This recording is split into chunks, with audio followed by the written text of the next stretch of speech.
We have officially started trade season in the NBA. December 15th, of course, the day when contracts signed in the offseason, players can be dealt. And sure enough, we had an interesting one over the weekend. The Golden State Warriors acquiring Dennis Schröder from the Brooklyn Nets, trading D'Anthony Melton and some second-round draft capital swap to get Schroder to Golden State, averaging 18.7 assists per game for Brooklyn, which is probably one of the reasons the Nets wanted to trade him. I was going to say. He was playing a little bit. Doing that.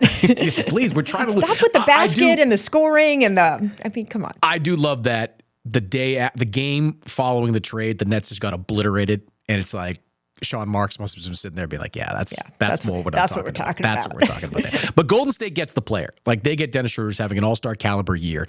So my question is this. How impactful do you see this deal? How much of a needle mover is Dennis Schröder to Golden State? Well, look, short term, he's great because they really have struggled with Steph Curry off the floor. If you look at his on-off numbers, their offensive rating when he's not on, they need someone who can do a better job than Pod simply has been doing. And, this will give a veteran, steady hand. Steve Kerr joke that Dennis Schroeder's kicked his ass on 3 different continents with his play for Team Germany. And this is a guy who knows how to fit in with this kind of group. He's been in all of these kinds of situations. So I think even if he ends up staying there, he'll be a great sort of move for them. I do think, though, Golden State is looking to make a bigger deal. And because they made this deal, the timing, again, you are much more of the cap apron guru than me, although I see no apron on you at the moment. No. But I believe it's that because they made this deal when they made it, they can still repackage him for a trade, which would not be the case if they had made it a little bit later. So I would just say that while this was a good move for them, it certainly doesn't prevent them from doing more going forward. Yeah, it in some ways, it reminded me of the sign and trade deal, ironically, that they did with Brooklyn involving Kevin Durant, D'Angelo Russell. Yes. I mean, they got D'Angelo Russell back. And at the time, you're kind of thinking like, all right, well, what do they want D'Angelo Russell for? Well, it turns out they didn't. They swapped him in that deal that brought Andrew Wiggins to the Warriors. Look, Schroeder's a good player. Like 18.7 assists, that's nothing to sneeze at. He's got to be better than what Brandon Podziemski has been giving them up until this point. Like, his numbers have been, very mediocre. He's right now, as we talk, 38.5%. No, he's at 30 or 24.7%. It's worse. Right it's worse. Now. I was going to say, he was 38.5% from 3 last year. Yep. He's at 24.5% this year. His drop-off in shooting across the board has been significant. And that's cost them something. Yeah. So you get Schroeder in, a more reliable shooter, a more reliable player, as you said, someone that's going to take some of the ball handling responsibilities off of Steph Curry. That can only help. I think, though, I don't want to get too excited because whenever I see a guy that is on his 8th team in 8 years, you start to wonder why, right? Like, and this is, the circumstances now are unique. Brooklyn's trying to lose. Of course, they want D'Anthony Melton, who can't play, right? Who literally can't play because he's out for the rest of the season. So it's the best ability is inavailability. Yes, exactly. So I do wonder, like, Schroeder, someone who's in a contract year too, like, is he looking out for number one too often? Like, how does his skill set mesh with Steph? He can be a little ball dominant at times. He's taken over games in a positive way with Team Germany in Brooklyn this season. Do you have any concerns there about the kind of the fit? Because they're going to plug him right into the starting lineup and say, hey, you're now Steph's new running mate. Yes, they are. I also think, though, he will play a lot when Steph Curry isn't there. I mean, just because they start together doesn't mean that they're going to be joined at the hip, obviously, as you know. I mean, I think Dennis Schröder has moved teams a lot for a lot of different reasons. I think earlier in his career, he certainly was seen as headstrong and what kind of influence he on the rest of the guys or that kind of thing. He, like all of us, has mellowed, I think, a bit with age when you have a conversation with him. And he's just at a salary and skill position where he's very movable in today's NBA. And I think that we're going to see this whole class of guys in the coming years with the way these new CBAs are constructed who just sort of go from, carpetbagging from place to place because they've got deals that are portable. So we mentioned that Golden State is probably not done, right? Mike Dunleavy Jr. in a conference call with reporters basically said as much, said, look, we're still looking to maximize this window that Steph Curry is in right now. They tried with Lauri Markkanen. That didn't work. They now get Dennis Schröder. I'm kind of surveying the landscape, and I'm wondering what the best fit is out there for him. We're going to talk about Jimmy Butler again in a minute, but like I don't know if I see that needle mover out there for them right now. Do you see like a deal that is, pursuable for Golden State that makes any kind of sense? I mean, I think the Butler deal is the one we're talking about, right? With that team, and they just have to decide, do they want to make that financial investment if Jimmy does go on to pick up his option, which of course, I would never pick up that option except when it comes time to pick up that option. $50 million is a lot of money. It's a lot of money. So, they have to sort of make a bunch of decisions about where they want to go, what they want to take on, how he would fit in with team chemistry. I mean, Jimmy he himself will tell you, is a very particular kind of player. He likes to say, I'm not for everyone. Is he going to fit into that joy Golden State culture? Probably, though, right? Because he's not for everyone, especially everyone in this context, I think, is young players, right? Yeah. Like he had a lot of issues with the Timberwolves early on. He had a lot of issues with Ben Simmons in Philadelphia. It really hasn't had many issues in Miami. No. Like it is a young team, but that culture down there has really meshed well with Jimmy Butler. I don't see too many guys on Golden State that he'd have issue with. He and Draymond seem like they're cut from the same cloth. Steph, of course, same thing, I don't think there's anything personal there. In fact, I think he'd be a really welcome addition culturally to the locker room and everything. This is a guy who wants to win, who comes through in the clutch. I mean, you see Steph Curry's clutch shooting numbers. You see what Jimmy Butler has done in the clutch in the playoffs. I mean, this is a guy that they would want around. It's just culturally in terms of how he approaches playing on a team and sort of organizationally. I wonder what the long-term fit would be, but maybe it's not a long-term decision. Maybe it's a half a year and a half kind of thing. Do you think that he makes them considerably better? Because I'm trying to guess at what they'd have to give up, right? You'd have to put Andrew Wiggins' contract in that. Maybe you have to throw Brandon Podziemski into that. I doubt they'd throw Kuminga in there. I think they want to hold on to him. He's got all-star potential. But draft capital as well. I'm trying to gauge, Andrew Wiggins having a pretty good year. Podziemski off to a bad start, but, I think he's more the player we saw last year. Like, I think there's a way for him to bounce back. Like, does Jimmy Butler, or how much does Jimmy Butler move the needle in Golden State would be my question. I think he moved the needle in Golden State, but if you're Miami, you want Jonathan Kuminga in that deal. I don't know if I'd do that. I don't I don't know if I'd put Kuminga in that deal if I was Golden State. Well, then this gets back to maybe that you don't make the trade. I mean, this is what's so hard about this time of year, right? I mean, it's worth it up to a point. Is it worth it to the point of Kuminga? And if you're not getting Kuminga in Miami, then are you looking to knock on? I mean, you suggested Denver last week and knocking on the door from, Michael Porter Jr. You got to get back. If you're Miami, you want to get back somebody that can continue to spark your team. Because if you look at where you are with Bam Adebayo, they're not rebuilding. So what is Underdog? Underdog is the place to play if you're a sports fan looking to win money while watching sports. With over 5 million happy players and $2 billion won, Underdog makes it fun and easy to cash in on all your favorite athlete performances. Compete against other players just by selecting higher or lower on 2 or more player stats, and you could win up to 1,000 times your money. So turn every touchdown into a win with Underdog. Underdog is the best place to cash in on all your takes this football season. Which players are going off, which ones are ice cold. Make your picks in just a few taps and turn your sports opinions into real money.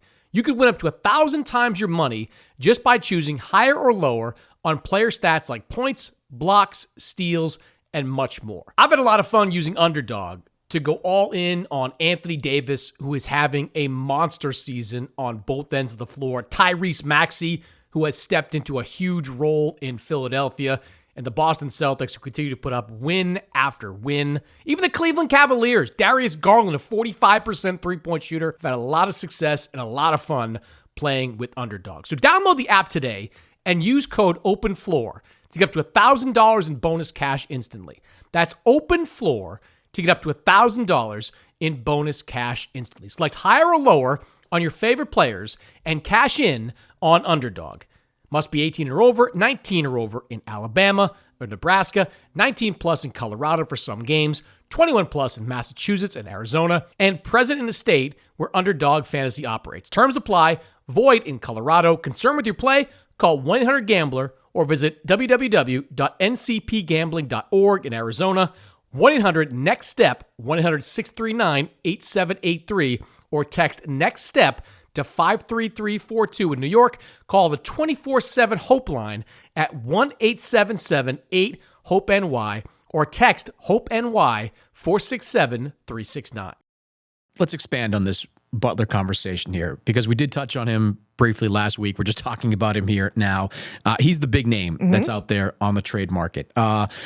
He can opt out of his contract, as you said, at the end of this season. He had 35 points in 44 minutes on Monday. So his engine's starting to run a little bit down there in Miami. Still playing at a high level.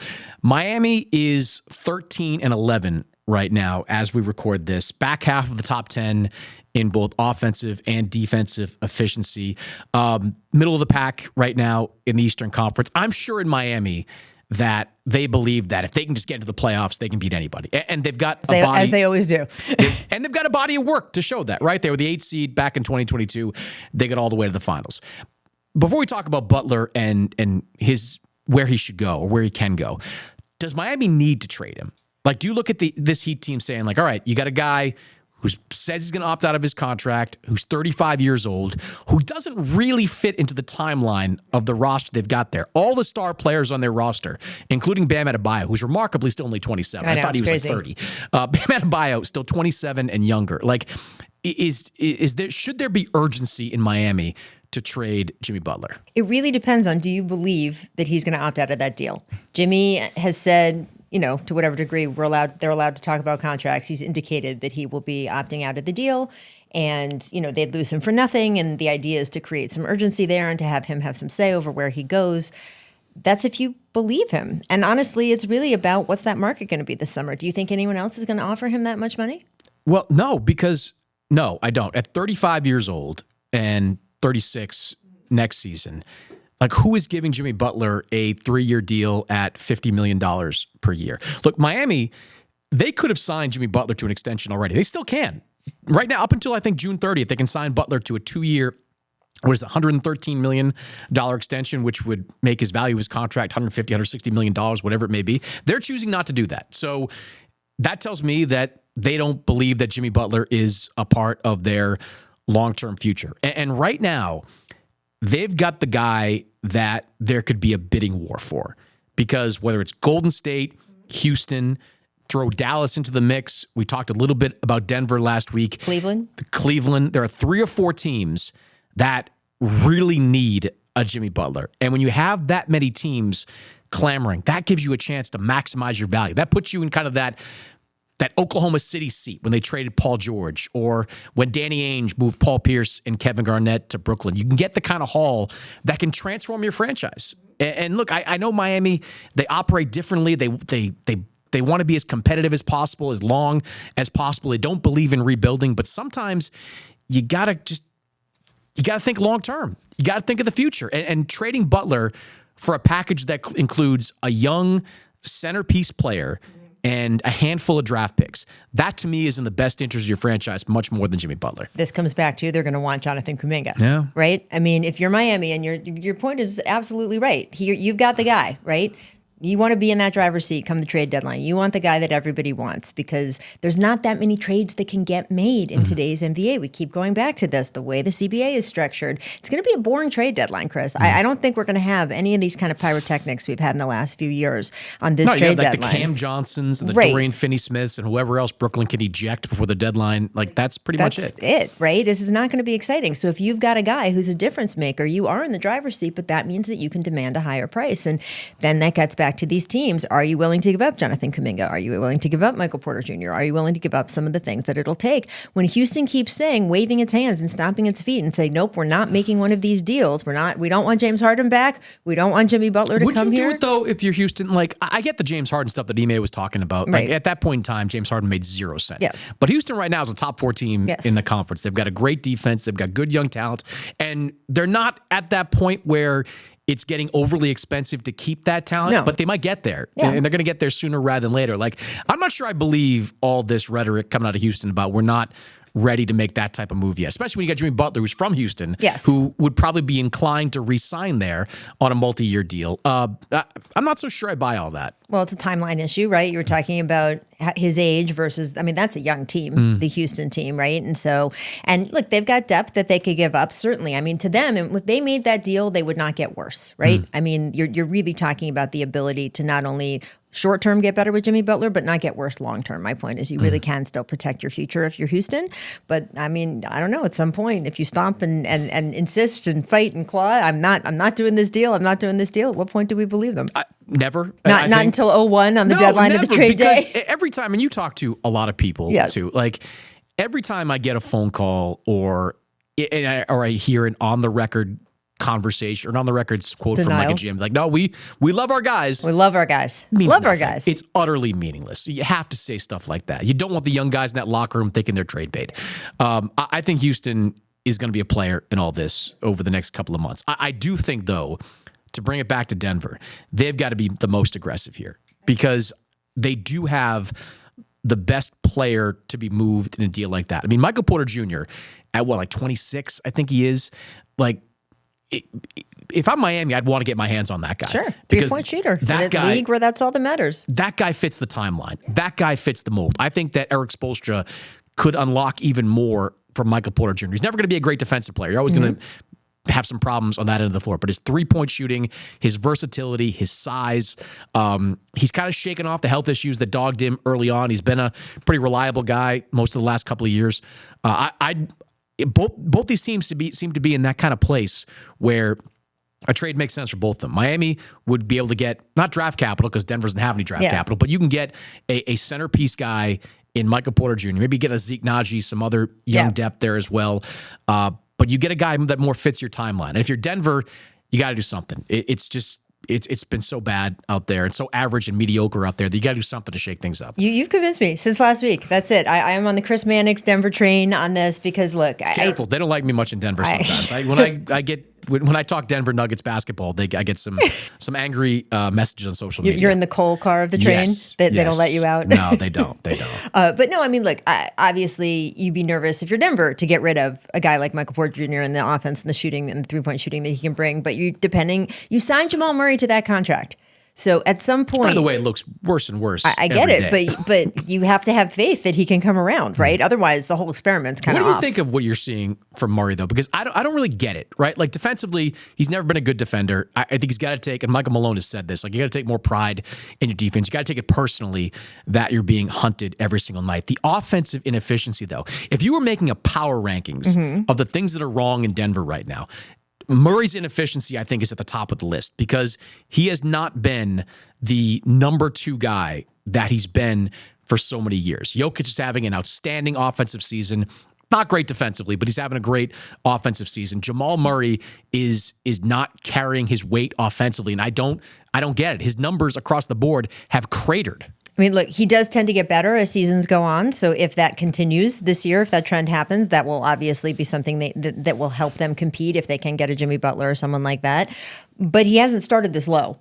And I don't know if it's injuries finally catching up to him. I don't know if it's, I have always been a Jamal Murray defender, but he has been called an overachiever a lot.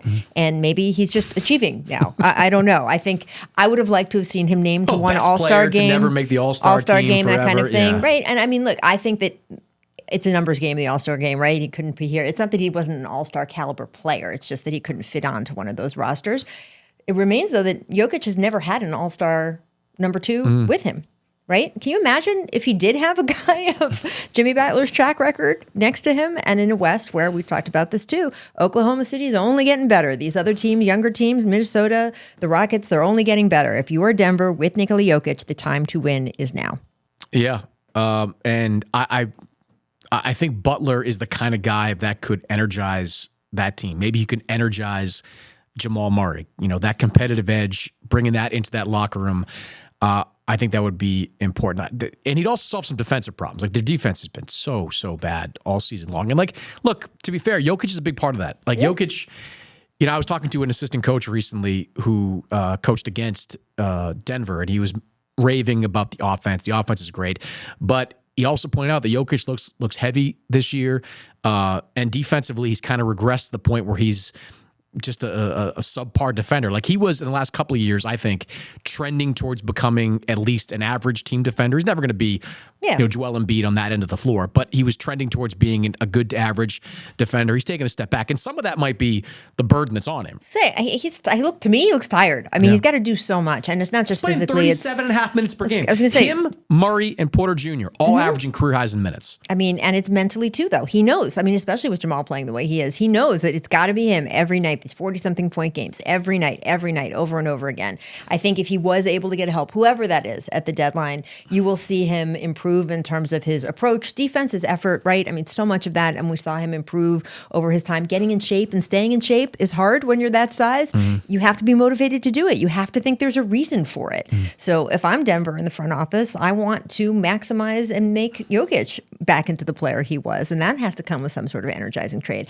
I just don't know if they can do it. I mean, I don't know if I've seen from them the last couple of years the kind of front office wizardry that this team needs right now. Yeah, some of the decisions do trace back to Tim Connelly, to be fair. Like the decision to give Porter Jr. that deal was a mistake at that time. That's a big number that they're still paying the price for to a degree.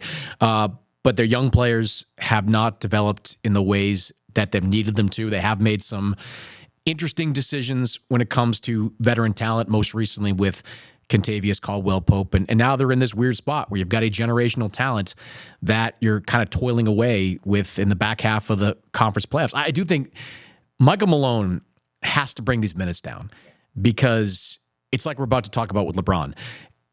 Even if you get to the postseason, like a 4-5 seed in the playoffs, if Jokic is playing 37.5, 38 minutes per game, if Murray is up around that range, if Porter Jr. is high, these guys are going to be gassed out come playoff time.